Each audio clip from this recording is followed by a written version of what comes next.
Tapi tadi, kami tidak ingin berlama-lama untuk kemudian segera menciptakan environment yang cukup mendukung bagi penerbitan kripto-kripto domestik yang tidak hanya berupa kripto yang tidak memiliki underlying real world assetnya, atau tidak ada underlying aset benerannya, tidak ada underlying project yang mendasarinya.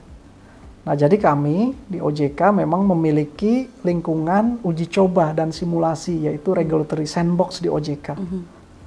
Yang kami dorong untuk dikenalkan, salah satunya tentu menyambut atau mendukung pengembangan ide-ide penciptaan koin tokenisasi yang underlying-nya lebih memiliki kemanfaatan ekonomi.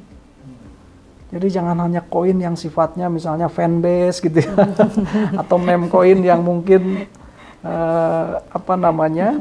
lebih karena ada kesamaan hobi dan sebagainya gitu ya. Nah, kemanfaatan ekonomi yang mendasari penciptaan penerbitan koin ini yang kita dorong. Contohnya apa sih, Pak? Nah, alhamdulillahnya ini kan regulatory sandbox sudah kami transform sejak penerbitan POJK 3 2024 sejak Februari lalu. Nah, sampai sekarang ternyata minat untuk menyambut use case yang seperti itu sangat tinggi. Nah, kami bahkan sudah menerima peserta sandbox yang 4 diantaranya sudah melakukan tokenisasi atas aset real world asset tadi. Ya, ada yang underlying-nya adalah berupa komoditas emas. Nah, jangan lupa dengan tokenisasi itu akan punya ruang gerak yang lebih fleksibel. Jadi fragmentasi atau sifat pemecahan unitnya bisa sangat kecil. Sehingga inklusivitas dan aksesibilitas dari orang yang berminat belanja emas akan lebih terbuka lagi. Kemudian jangan lupa juga ada ruang untuk efisiensi dari katakanlah penyimpanannya, pertukarannya, daripada kita jual beli fisik emasnya terus, ya dengan didaftarkan nanti di bursa kripto, yang diperjualbelikan adalah representasi digital dari emasnya, yaitu tokennya saja. Emasnya ada di mana tentu disimpan, di custody yang terpercaya. Misalnya kami memanfaatkan peran PT Pegadaian dalam hal ini. Nah, nanti tentu pada saatnya bisa di-redeem dan sebagainya. Jadi fleksibilitasnya ada tapi tidak mengurangi sense untuk kepemilikan dari hal tersebut.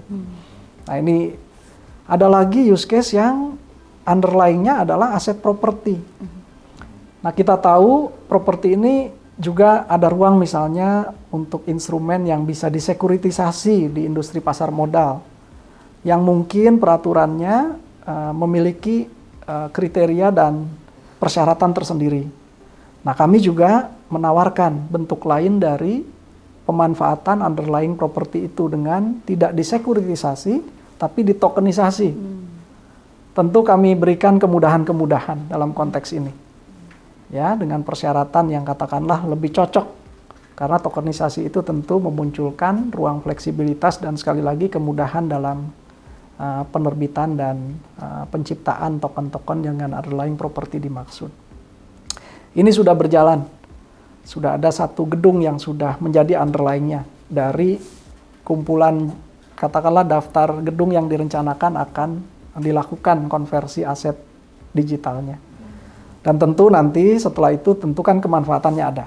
Artinya gedung itu kemudian punya revenue stream, punya juga misalnya leveraging dengan diperolehnya dana dari para investor di awal, tentu pengusaha gedung itu akan kemudian dapat katakanlah membangun gedung-gedung berikutnya dan sebagainya. Lalu ada lagi yang menarik, tokenisasi untuk surat berharga. Yang uniknya adalah sekarang ini underlying-nya surat berharga negara dengan mata uang asing. Yang kita tahu, kalau memberi langsung surat berharga dengan mata uang asing, denominasi terkecilnya itu mahal sekali. Nah, jadi investor retail, jadi ini retailing juga nih. Investor individu yang mungkin memiliki minat yang sama, ingin katakanlah memiliki bagian dari surat berharga dengan mata uang currency asing tersebut, yang selama ini terkendala karena harus belum memiliki modal besar, dengan sekali lagi tidak membeli langsung instrumen surat berharga negaranya, tapi kemudian meminati membeli pecahan terkecil dari token yang diperdagangkan, maka terbuka accessibility-nya. Jadi lebih kemudahan aksesnya, inklusivitasnya terjaga, dan tentu lebih menarik instrumen ini menjadi sarana investasi yang terjadi retailing dan demokratisasinya. Tidak eksklusif hanya diakses oleh katakanlah para pemilik dana besar, institusi lembaga asing, dan sebagainya. Nah, ini kami juga sudah melakukan hal ini dan terus melakukan kerjasama dengan teman-teman di Kementerian Keuangan misalnya.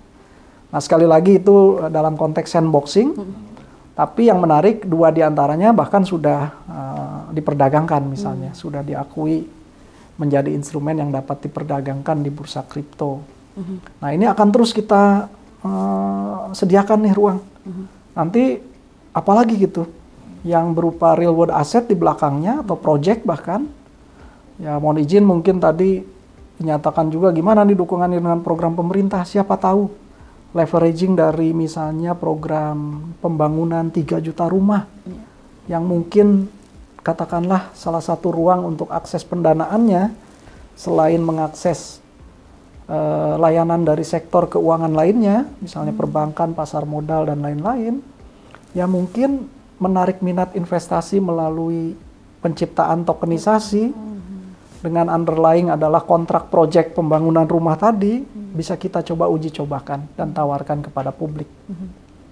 Sekali lagi tentu dengan dana yang masuk akan membuka ruang untuk kapasitas para pengembang tersebut misalnya memanfaatkan dana yang dikumpulkan untuk kemudian membantu program pemerintah dalam membangun misalnya unit-unit yang sudah dalam kontrak pengembangan yang dipegangnya. Nah, hal-hal seperti itu. Jadi kalau ditanyakan, tentu itulah tantangan terbesar dengan pengaturan yang ada dan kehadiran peran pengembangan dan penguatan OJK. Bagaimana agar kegiatan aset kripto ini semakin lama, semakin menemukan instrumen dan aktivitas yang langsung atau tidak langsung memberikan manfaat ekonomi, mendorong terus peningkatan kegiatan di sektor keuangan, yang tentu pada akhirnya kami harapkan berkontribusi terhadap pertumbuhan ekonomi nasional.